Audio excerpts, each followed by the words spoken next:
የተዘጋው በር እዩ የተዘጋው በር የተዘጋ ስራ የተዘጋ ነገር በሙሉ የሚከፈትበት ሰዓት ደርሷል። በደንብ ስሙኝ። እግዚአብሔር አምላክ ልክ ይህን ጸሎት ከጸለይኩኝ በኋላ አሜን ብላችሁ በእምነት ለምትወስዱ ሰዎች የተዘጋ በር የተዘጋ ትዳር የተዘጋ ሁሉ ነገራችሁ በጌታ በኢየሱስም የሚከፈትበት ሰዓት ደርሷል።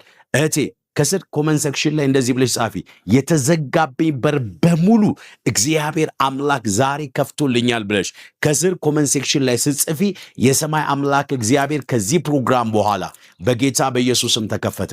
መጽሐፍ ሲናገር የሚከፍት የሚዘጋ የሚከፍት የሌለ ይላል። በጌታ በኢየሱስም ማንም ሊዘጋው የማይችለው በር እግዚአብሔር አምላክ ከፍቶላል። ለስራ፣ ለአገልግሎት፣ ለትዳር፣ ለቢዝነስ፣ ለየትኛውም ነገር የሰማይ አምላክ እግዚአብሔር በጌታ በኢየሱስም ከፍቶላል። አሜን ላላችሁ ሁሉ በጌታ በኢየሱስም ተፈጸመ። ውሰዱ በጌታ በኢየሱስም። እህቴ አሜን ብለሽ ኮመንት ሴክሽን ላይ ጻፊ። አሜን ብሎ በስጽፉ በኢየሱስም ተፈጸመ። ኢን ጂሰስ ኔም